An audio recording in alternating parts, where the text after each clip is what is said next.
श्री प्रयागेश्वर महादेव। हस्तिनापुर के राजा शांतनु एक बार शिकार खेलने गए, तब उन्हें वहाँ एक बड़ी सुंदर लक्ष्मी के समान एक युवती दिखती है। राजा शांतनु उसको देखकर मोहित हो जाते हैं और उसके समक्ष विवाह का प्रस्ताव रखते हैं। तब वो कन्या उनसे कहती है कि हे राजन, आप ये प्रतिज्ञा करिए, यदि मैं कोई अप्रिय आचरण करती हूँ तो उसे आप रोकेंगे नहीं। यदि आपने मेरे किसी भी आचरण का निषेध किया तब मैं आपको तुरंत छोड़कर चली जाऊँगी और मेरे संबंध में प्रश्न भी नहीं करेंगे कि मैं कौन हूँ, कहाँ की हूँ।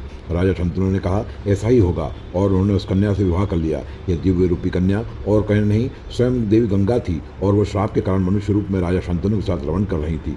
देवी गंगा ने ही 8 पुत्र उत्पन्न किए और जन्म लेते ही वो उन पुत्रों को गंगा नदी में बहा देती थी और कहती थी कि मैं तुमको पसंद करती हूँ। गंगा जी का यह आचरण राजा शांतनु को अच्छा नहीं लगा, लेकिन उन्होंने कुछ बोल नहीं पाते थे क्योंकि उन्हें डर था कि गंगा जी उन्हें छोड़कर चली न जाए। लेकिन जब 8वां पुत्र उत्पन्न हुआ तो राजा ने उस पुत्र को अपने गोद में लेकर गले से लगा लिया और गंगा जी से कहते हैं कि तुम पुत्र वध मत करो, तुम कहाँ की हो, कौन हो, किस लिए तुम पुत्र वध कर रही हो। पुत्र हिंसा परम पाप है, इस पाप का अर्जन मत करो। तब गंगा कहने लगी, हे राजन, मैं आपके इस पुत्र का वध नहीं करूंगी। मैं जहन्वी पुत्री गंगा हूँ। ब्रह्मा जी के श्राप के कारण एवं देव कार्य सिद्धि हेतु मैंने आपके साथ निवास किया था। मेरे जो 8 पुत्रों ने जन्म लिया था वे महाभीम अति बलशाली अष्टवसु हैं, जिन्होंने महर्षि वशिष्ठ के श्राप से मनुष्य जन्म प्राप्त किया था। हे महाव्रत, मेरा कार्य अब समाप्त हुआ, अब मैं प्रस्थान कर रही हूँ।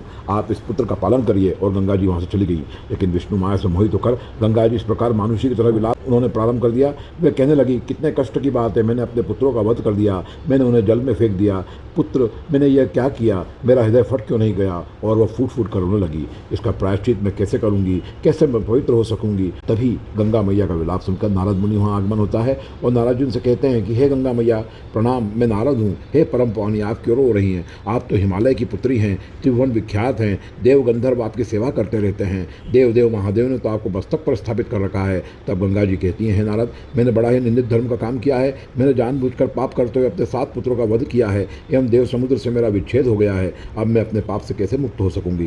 गंगा जी का वचन सुनकर त्रिकालज्ञ शुद्ध आत्मा नारद मुनि ने गंगा जी से कहा कि हे देवी, आपने वसुगण की मुक्ति हेतु जो प्रतिज्ञा की थी, क्या आप वह प्रसंग भूल गई हैं? देवी, आपकी कृपा से वसुगण मुक्त हो गए हैं। समुद्र ही शांतनु रूप में आपके लिए अवतरित हुए थे। तभी देवी गंगा को सब याद आ गया और उन्होंने नारद मुनि से पूछा कि हे देव, मैं अपवाद भय से ग्रस्त हो गई हूँ, मुझे कोई उत्तम स्थान बताएं जहाँ पर जाकर मैं पवित्र हो सकूँ।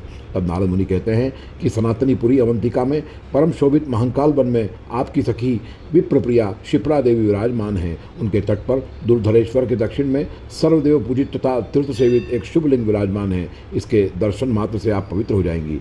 हे माँ गंगे, आप तुरंत वहाँ जाइए। देवर्षि नारद के कथन सुनकर त्रिपदगामिनी गंगा ने वहाँ जाकर सखी शिप्रा का दर्शन किया तथा वहाँ दीर्घकाल तक अवस्थित रहकर पावन लिंग का दर्शन करते करते उनकी पूजा भक्ति भाव के साथ करने लगी। जहाँ पर गंगा देवी स्थित थी, सुहार्द के कारण सूर्यपुत्री यमुना भी उनसे मिलने के लिए वहाँ आ गई। यमुना ने यहाँ पूजारत तथा शिवाराधन करते हुए गंगा जी को देखा तो वह भी उनके साथ बैठकर शंकर जी का पूजन करने लगी।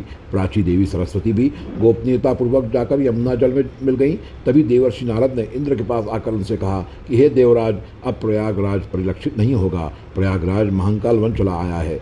जहाँ गंगा के मध्य में सरस्वती बहती हो वही सर्व पापनाशक प्रयाग है। वह प्रयाग इस महंकाल वन में क्यों आ गया, यह मैं नहीं जानता। नारद का यह कथन सुनकर इंद्र सभी देवगण और नारद जी को लेकर अवंतिकापुरी आ गए एवं विभिन्न स्तोत्र द्वारा गंगा जी का स्तमन करने लगे।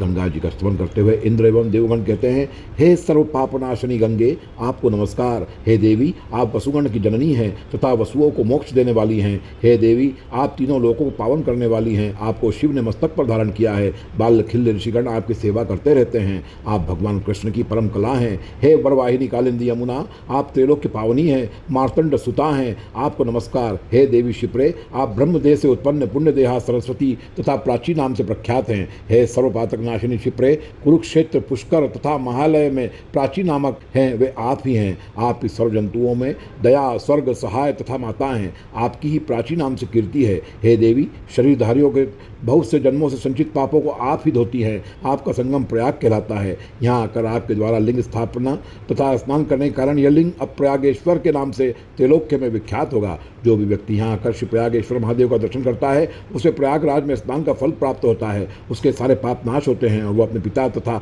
माता के कुल का उद्धारक हो जाता है। गंगा, जमुना, सरस्वती शुभ लिंग की 3 कलाएं हैं। यह लिंग तीनों कलाओं में प्रसिद्ध है तथा स्मरण मात्र से पातकों का नाश करता है। वर्तमान में यह लिंग उज्जैन के हरसिद्धि दरवाजा के श्री लोकपालेश्वर के पास स्थित है।